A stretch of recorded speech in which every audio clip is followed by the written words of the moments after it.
What's going on, guys? It's your boy Big Hero Chris back at you with another one. If you're new to the channel, go ahead and subscribe, leave me a thumbs up, ring the notification bell, hit me up on Twitter, TikTok, the community post.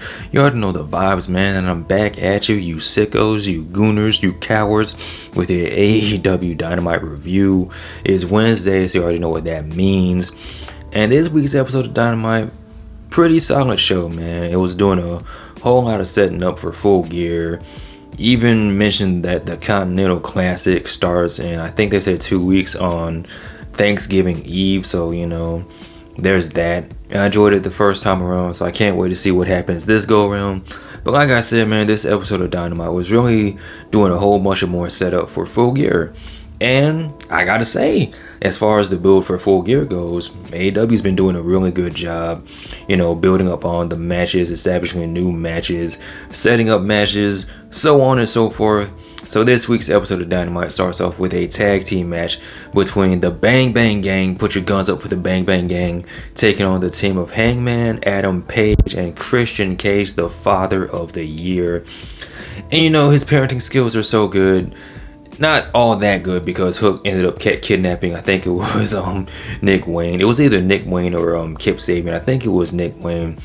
But yeah, man, Christian was looking like a sad father because his son got kidnapped. But that wasn't enough to distract Christian Cage, the veteran that he is, as well as Hangman. Even though there were several times where it looked like the Bang Bang Gang were going to beat Hangman and Christian, Hangman ended up getting the win over Juice. And just establishing this, building up the feud between Hangman and Switchblade, and I'm excited for the rematch. So not really too much to say about that.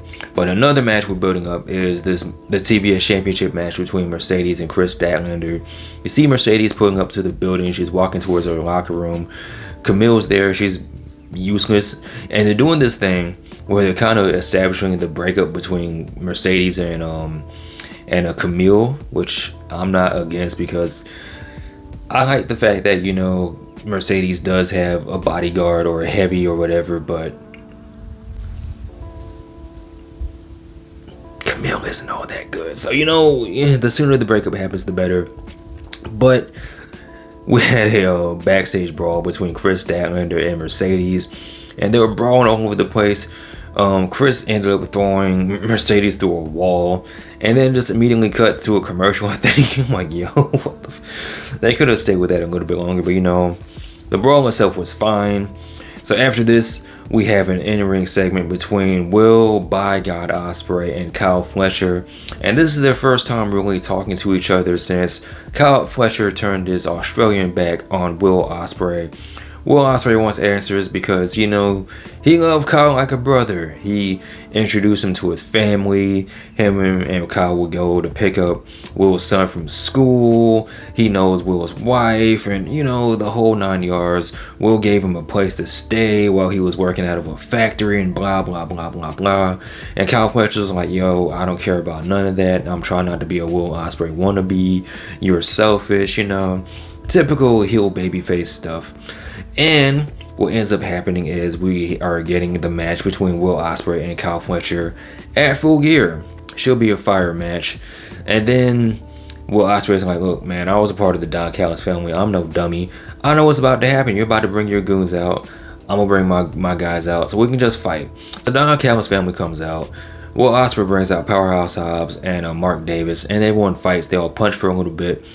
But the thing is, Mark Davis still looks like he's conflicted. Like, he still wants to be Kyle Fletcher's friend. Like, he's playing the middleman. Like, he's really trying to bring his boys back together. But Will Ospreay's like, oh, we're off this, man. We're way past the point of talking. So that's something to look forward to with, Mark Davis and possibly Will Ospreay. So who knows? But one thing we do know is this led to a match between Lance Archer and Roderick Strong, and I think this was a no disqualification Falls Count Anywhere match. And it was fun for what it was worth. You had the Undisputed Kingdom come out, you had Brian Cage come out, you had a whole bunch of security come out. I think Lance Archer chokeslammed who was it? It was one of the members of the Undisputed Kingdom into security. Roddy ended up getting the win with a running knee to the face of Lance Archer, who keeps saying everyone dies, but he doesn't really kill anybody when it's important. when when the moment really counts for him to actually kill somebody. So, with that, Roderick gets his 3 wins, so he's going to go on to face MJF. And then after the match, Roddy gets on the mic and he says, "Max, I'm coming for you at Full Gear, and I'm going to beat your candy ass." And as Roddy is talking, Takeshita comes out and he attacks Roddy. But then Adam Cole comes out. And there are like a couple funny things that happen, as Adam Cole's coming out. So first thing, Adam Cole's music hits. He comes out, it's all about the boom. As him and Takeshita are fighting, Adam Cole's theme is still playing. So Adam Cole can make his full entrance, do the Adam Cole baby and the boom. And then the other funny thing is the fact that I don't know who is doing Adam Cole's tan, who is spray tan, but it is really bad. It's really egregious. Whoever's doing this is a horrible person. I don't know what's more yellow, the logo on my shirt, my hat, or Adam Cole, because he looked like a Simpsons character. And what made it even worse was his tan wasn't even. So you saw the front part of his body, like his chest, his arms, his legs were yellow, but his back wasn't. Like the back of his arms weren't. When he dropped his knee pad, his knees were still. I'm like, who is doing this man like this? Adam Cole deserves better. He's a nice guy. He's a good kid, man. He deserves better than this. Somebody get him in contact with Braun Breaker's tan guy, because whoever's doing Adam Cole's tan, horrible person. You deserve prison time, Guantanamo Bay, whatever. And on top of all that, Takeshita cheats.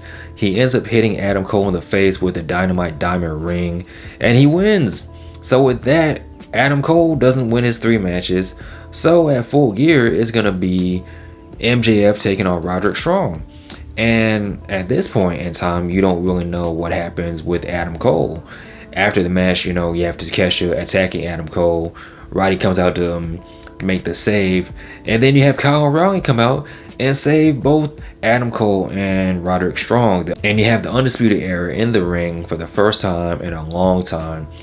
And this part kind of confused me, because you did have, in weeks prior, you had Kyle O'Reilly watching Adam Cole's matches and Roderick Strong's matches. So you know that there's still something there as far as the friendship goes. And Kyle, gave Roddy a fist bump, but when it came to him and Adam Cole, he wasn't kind of hesitant to, shake his hand or dap him up or give him a pound or whatever. And I'm like, I get it, because it's playing off their history with NXT, but at the same time, you're watching his matches, so I don't know. This is one of those wait and see stories. I don't know if Kyle dips out on the conglomeration and joins up with the Undisputed Kingdom. Who knows? Where's Wardlow? Who knows? Who cares? So after this, we have a backstage segment with the Hurt Syndicate. Bobby's talking about how he's going to put Swerve in the dirt. He's going to make an example out of him. He's going to hurt him. He's going to maim this man. And we can just go ahead and fast forward to Swerve versus Leo Rush. And this was a really good match. I think the last time they wrestled was in NXT, and they did that spot where Leo flips off the ring apron. Swerve does like a flip to the outside, and it just looks really cool. And the best way I can describe this match is if the Black Panther and Spider-Man were actual wrestlers, because that's the way they were moving with, the ovations and the way Swerve will go one way and Leo will go another way, and they're all doing flips and they're kind of matching each other's freak with the flips and all that. And it was an overall fun match. Swerve ended up getting the win with the break pressure. So, tough break, Leo. But after the match, Swerve calls out the Hurt Syndicate, and then the Hurt Syndicate comes out. MVP is like, listen, man, we like you, Swerve, but there's something we still got to teach you, and that is there's strength in numbers. And then Shelton Benjamin ends up beating up Swerve. Bobby Lashley ends up beating Swerve. Prince Nana gets his cheeks clapped too. Swerve gets put in the Hurt Lock. So, doing more and more to build up the match between Swerve and Bobby Lashley. And I'm pretty sure, I'm 99% sure Bobby Lashley is going to win, because there's no way you have Bobby Lashley lose his debut match in AEW. So that means that Swerve has to get some revenge in the upcoming weeks, because if not, he looks like a bitch. And you do not want your former AEW champion to look like a bitch. Speaking of bitch, We were supposed to have something going on with JD Drake, but the Death Riders say we don't care about none of this. We don't care about JD Drake. The Death Riders pull up, they beat up JD Drake, and they call out Orange Cassidy. Jon Moxley says that he is going to make an example out of Orange Cassidy because, he's coming out here, he's talking all this rah-rah, he's talking to this big boy noise, and we can't have none of that. We can't have Orange Cassidy taking the power. And then Orange Cassidy comes out and says, you know what, man, he's supposed to be the guy that doesn't care, but he's actually a good wrestler. And matter of fact, Orange Cassidy's beaten Jon Moxley before, so they're all talking. And this sets up a match between Orange Cassidy and Wheeler Yuta next week. And the funniest thing about this was Orange Cassidy said that Wheeler Yuta is a pawn. And you could see Wheeler Yuta saying, I'm nobody's pawn. But Claudio said, shut up. So he clearly is somebody's pawn. He's a pawn of the Blackpool Combat Club or the Death Riders or whatever. So, the conglomeration comes out. They're fighting with the Death Riders. Darby Allin pulls up out of nowhere. He dives on everybody. Everybody's fighting. Jon Moxley's escaping. He's trying to hop in the pickup truck. Darby Allin pulls up out of nowhere. He hops in the back of the truck. He tries to stop the Death Riders from getting away. And Claudio murders this man. Like, he swings him into the garage door. And I'm trying to figure out who hates Darby more. Is it Brody King or Claudio? At this point, I'm thinking it's Claudio because this is like the second time in a week where Claudio has attempted to murder Darby Allin.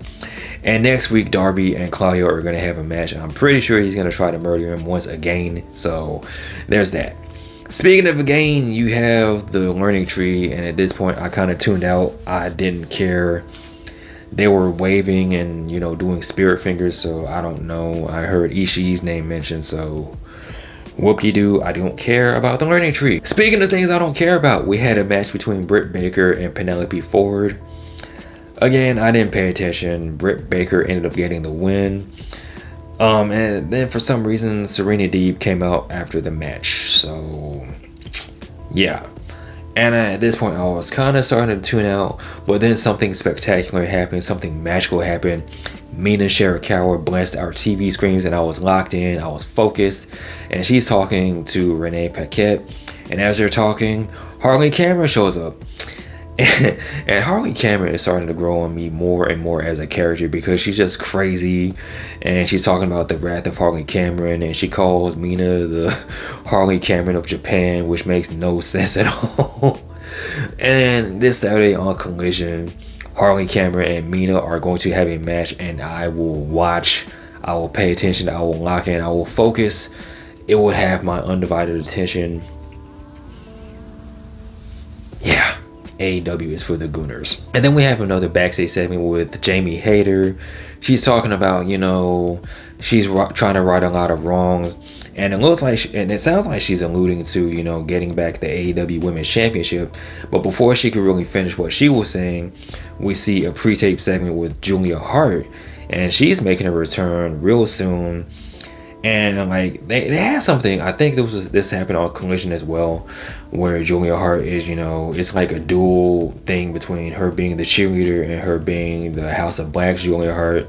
And the production behind this is really well done. So I can't wait to see what they do with Julia Hart going forward. I'm locked in. I'm intrigued. I'm interested to see how she locks in with the House of Black. Speaking of the House of Black, the main event is between the Kings of the Black Throne taking on the FTR. And this is for the third spot and the Fatal 4-Way match. The Outrunners are already in, Private Parties in, of course, because they're the tag team champions.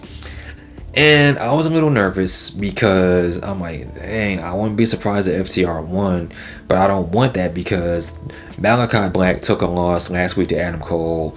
Buddy Murphy took a loss the week before to Adam Cole, and I'm like, there's no way the House of Black could survive another loss. And apparently Tony Khan was thinking the same thing I was, because surprisingly the Kings of the Black Throne won. Brody King ended up choking, I think it was Dax. And they're advancing. So at Full Gear is going to be the Outrunners, FTR, and Private Party. And the fourth team will be named after the match on Collision this Saturday. So, that's shaping up quite nicely. So with that being said, guys, like I said, Full Gear is shaping up to be quite the nice pay-per-view, man. I'm actually really excited for it. The build's been very well done. When AEW wants to and they lock in, and when they choose to lock in, they can really do a good job as far as building the pay-per-views, getting you invested, and getting you to care. So we'll see what happens as when Full Gear comes around.